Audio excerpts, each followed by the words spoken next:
Hello दोस्तों, steno वाला YouTube channel पर आप सभी का स्वागत है।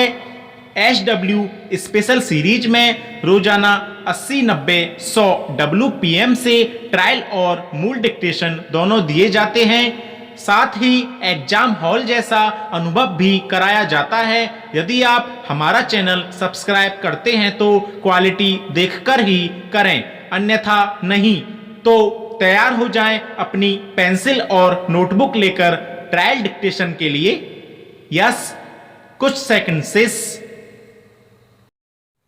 लीडरशिप का गुण महज कार्य क्षेत्र में ही सफल नहीं बनाता, विराम निजी जीवन, घर परिवार में सही निर्णय लेने में भी नेतृत्वकारी गुण मदद करता है, विराम ऐसे लोगों का परिवार में प्रभाव अधिक होता है, विराम यूनिवर्सिटी ऑफ सेंट्रल फ्लोरिडा में शोधकर्ता डाना जोसेफ ने 25 अध्ययनों का विश्लेषण किया, विराम इसके बाद वे इस निष्कर्ष पर पहुंची कि सकारात्मक और खुशनुमा व्यक्ति अच्छे लीडर्स साबित होते हैं, विराम ऐसे लोगों का निजी और सार्वजनिक जीवन भी बेहतर होता है, विराम खुशनुमा लोग बदलाव से नहीं डरते और अपने आप को लीडर के तौर पर स्थापित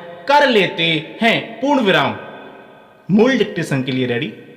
यस, कुछ सेकंड सिस।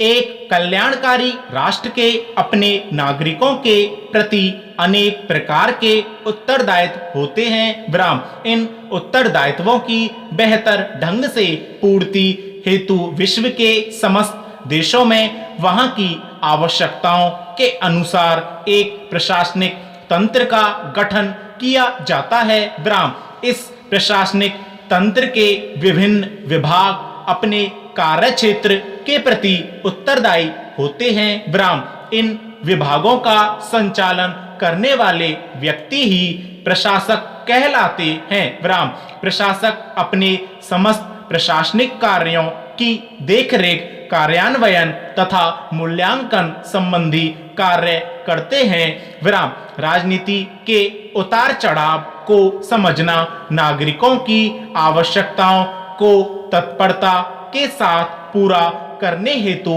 तत्पर रहना, सबकी बातों पर ध्यान देना एक अच्छे लोक सेवक अथवा प्रशासक के वांछनीय गुण है, विराम पैरा एडमिनिस्ट्रेटर का अर्थ होता है लोगों की देखभाल करना, विराम लोगों की देखभाल करने संबंधी उत्तरदायित्व एक राजनेता के साथ साथ एक आदर्श प्रशासक का भी होता है, विराम इसी कारण यह कहा जाता है कि एक आदर्श लोक सेवक को राजनीतिक दृष्टिकोण से तटस्थ होकर सबकी बात सुनने वाला तथा समाज सेवा की भावना से ओतप्रोत होना चाहिए, विराम पैरा उल्लेखनीय है कि भारत में दो प्रकार का प्रशासनिक तंत्र विद्यमान है, एक सामान्य नागरिक प्रशासनिक तंत्र तथा दूसरा विशिष्ट प्रशासनिक तंत्र, विराम सामान्य नागरिक प्रशासनिक तंत्र के अंतर्गत विभिन्न विभागों के सचिव, अधीनस्थ सचिव, जिलाधिकारी, उप जिलाधिकारी, तहसीलदार, नायब तहसीलदार, विकास खंड अधिकारी, पुलिस विभाग के महानिदेशक, महानिरीक्षक, उप महानिरीक्षक, पुलिस अधीक्षक, पुलिस उपाधीक्षक, निरीक्षक, उप निरीक्षक आदि आते हैं, विराम सामान्य नागरिक प्रशासनिक तंत्र के प्रशासकों का समाज के समस्त नागरिकों से प्रत्यक्ष अथवा अप्रत्यक्ष जुड़ाव होता है, विराम विशिष्ट प्रशासनिक तंत्र के प्रशासकों में विश्वविद्यालयों के कुलपति, महाविद्यालय एवं विद्यालयों के प्राचार्य, जिला उद्योग कार्यालयों के प्रबंधक, बैंकों के प्रबंधक, विभिन्न स्तरों के स्वास्थ्य केंद्रों के प्रभारी चिकित्साधिकारी, इंजीनियरिंग एवं प्रौद्योगिकी क्षेत्रों के प्रमुख सशस्त्र सेनाओं के तीनों अंगों के विभिन्न क्रमों में अधिकारी सम्मिलित होते हैं। विराम। इन प्रशासकों का कार्य क्षेत्र यद्यपि अपेक्षाकृत सीमित होता है तथापि काफी महत्वपूर्ण और चुनौतीपूर्ण होता है। विराम। पैरा। उल्लिखित विवरण से स्पष्ट होता है कि संपूर्ण प्रशासनिक तंत्र का संचालन प्रशासकों द्वारा ही किया जाता है। विराम। यदि एक प्रशासक विभिन्न प्रशासनिक गुणों जैसे संवेदनशील, उत्तरदायी, कर्तव्यनिष्ठ, ईमानदार, सजग, विवेकशील, सौम्य, मिलनसार, कुशाग्र, कार्य क्षेत्र संबंधी समस्त जानकारी से युक्त, अनुशासित, समय का पाबंद, कानून की समझ रखने वाला आदि से युक्त है तो निश्चित रूप से वह अपने कार्य क्षेत्र की प्रतिष्ठा एवं उसके उन्नयन में काफी अधिक सहायक सिद्ध होगा और समाज में ऐसे आदर्श प्रशासकों की गरिमा एवं सम्मान में उत्तरोत्तर वृद्धि होती चली जाएगी। विराम। इसी प्रकार राष्ट्र के विकास में प्रशासकों की भूमिका निर्णायक सिद्ध होती है। विराम। इसका आशय यह हुआ कि किसी राष्ट्र के विकास की गति का आकलन उस राष्ट्र के प्रशासनिक तंत्र के प्रशासकों की कार्यशैली एवं कर्तव्यनिष्ठा के आधार पर काफी हद तक कर सकते हैं। विराम। पैरा। प्रशासन नीति निर्माण एवं नीति के कार्यान्वयन में अपनी भूमिका दर्ज करते हैं। विराम। वे अपने पद पर राजनीतिज्ञों की तुलना में अधिक समय तक रहते हैं जिसके परिणाम स्वरूप उन्हें अपने क्षेत्र की विस्तृत जानकारी होती है। विराम।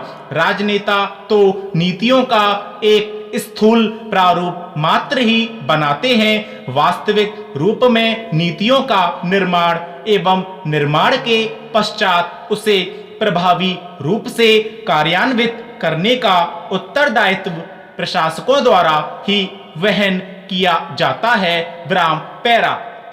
न्याय पाना सभी का नैसर्गिक और प्राकृतिक अधिकार है। विराम। कानून के समक्ष कोई भी व्यक्ति छोटा बड़ा, अमीर गरीब नहीं होता। विराम। सभी व्यक्तियों को एक ही तराजू से तौला जाता है। विराम। न्याय पाने के स्वाभाविक अधिकार से किसी को भी वंचित नहीं किया जाना चाहिए। विराम। पैरा।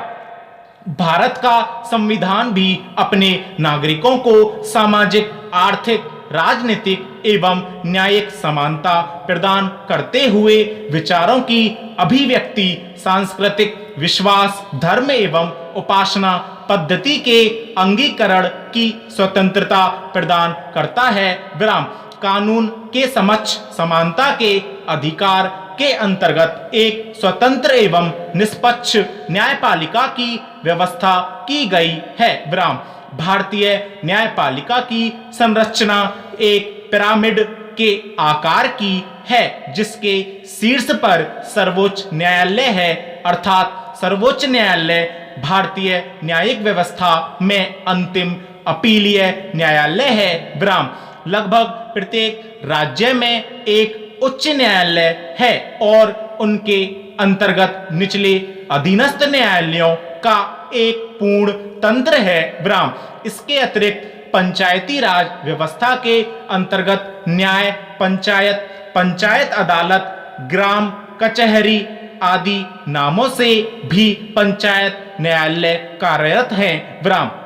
इतनी बड़ी बड़ी व्यवस्थाओं के पीछे एक ही उद्देश्य है, समाज के प्रत्येक व्यक्ति तक न्याय पहुंच सके। विराम।